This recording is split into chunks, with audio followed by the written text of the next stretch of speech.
In recent days, international attention has focused on a cruise ship that, shortly after leaving Cape Verde, was declared under quarantine after an outbreak of a supposed virus was detected on board, an uncommon infection and, they say, potentially serious.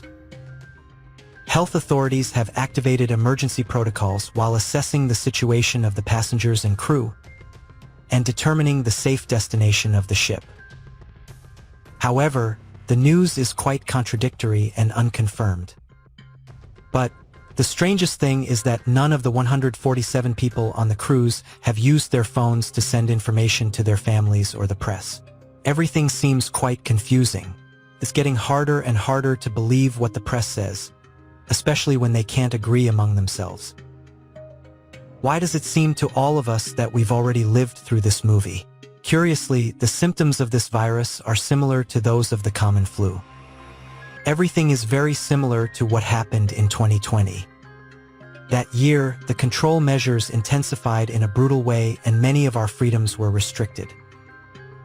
Small and large businesses suffered a huge impact, and daily life changed overnight. But not only that, the YouTube channels that questioned those decisions or showed perspectives different from those spread by traditional media were censored. Many videos disappeared from the platform and several critical voices were silenced. It has become evident after what has happened in recent years that the population has been subjected to a kind of collective hypnosis. What seemed unthinkable has happened, and the worst part is that the reduction of citizens' rights and freedoms does not seem to matter to the vast majority of the population. On the contrary, they accept it willingly. There are those who have shown complete indifference and others who have supported the measures, supposedly for the good of everyone. What's happening? Why does the majority of people not realize the great manipulation being carried out from the upper echelons, which only aims to steer the population toward a new world order? It must be taken into account that these power groups, composed of the wealthiest billionaires, families of bankers and businessmen, including royalty and part of the nobility, possess practically unlimited resources and exert total control over most of the world's governments. The politicians are merely puppets, placed there to make people believe they are looking out for the interests of the citizens, but nothing could be further from the truth. If their plans come to fruition, it is because the population allows it. One can refuse to obey rules that go against natural law and humanity. How is it possible that less than 1% of the population can subjugate the remaining 99% with lies, deceit, and manipulation? What happens in the minds of people who don't realize? The population's mind control program began many years ago.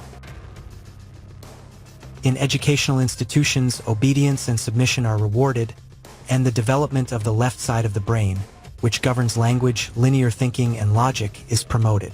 Additionally, there is an excessive use of memory, all of which diminishes the creative and intuitive part of the right side, preventing a broader interpretation of reality. Within this school indoctrination, the principle of authority appears, by which the child is taught to obey the person who is above, who knows more, the instructor, and if they do not do so, they will be punished, so passively, they accept everything that comes from a superior figure. This is replicable in adulthood with governments, institutions, professionals, agents of authority. Another form of manipulation is controlled dissent, which is a group of people who apparently criticize and are against official measures or opinions. However, it has been created and controlled by the government or controlling power itself, with the sole objective of sabotaging the true opposition, so that it loses credibility. Another element that has the most influence and reach among the population is the media, especially TV, which offers repetitive programming solely aimed at defending the directives that come from the higher-ups. And, of course, no type of debate that offers a different version is allowed, because they take care of censoring everything that deviates from the script. There seems to be a single purpose: the installation of fear in people's minds. To achieve this, they bombard us with supposed new diseases, economic crises, wars, climate change, meteorite falls, and maybe, in the future, an alien invasion. It doesn't matter what it is.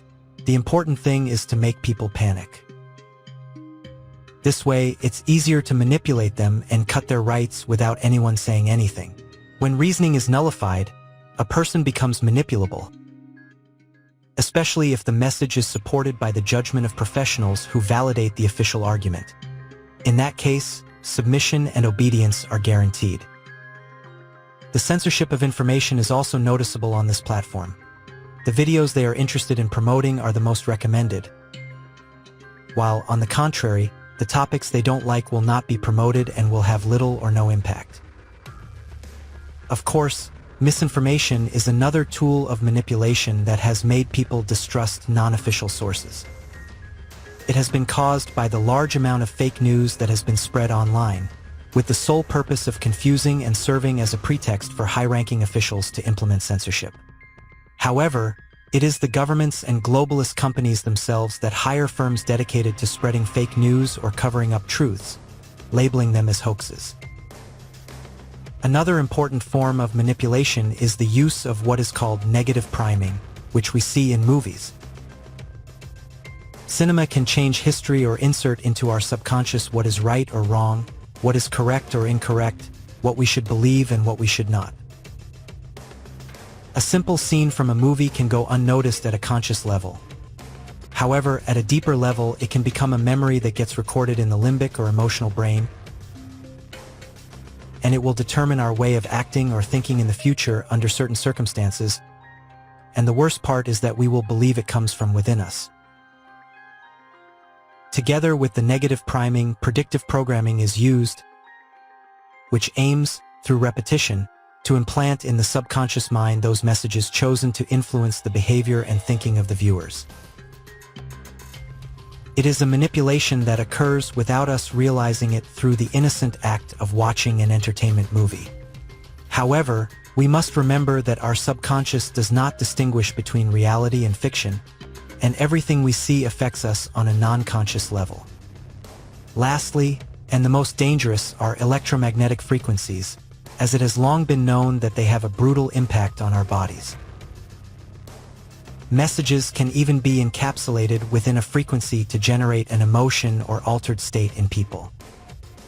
There are quite a few patents registered in the USA that include the use of electromagnetic waves to directly influence human behavior.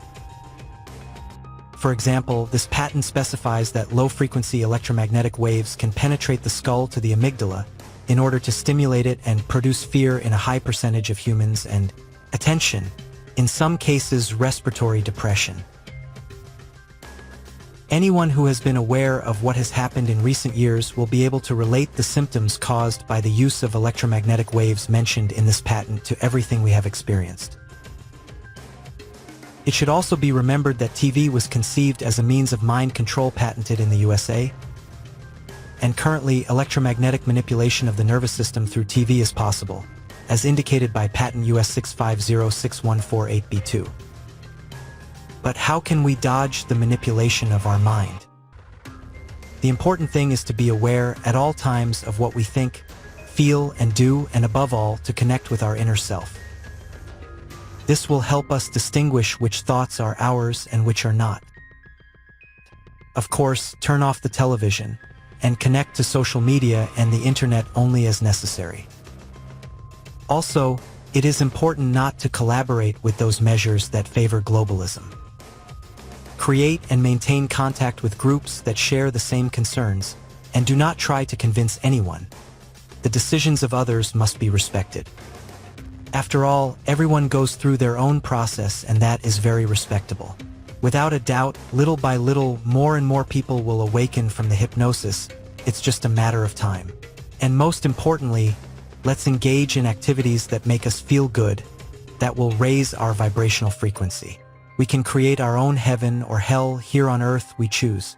Let's not forget that nothing can destabilize us if we don't allow it, because we are the only owners of our reality.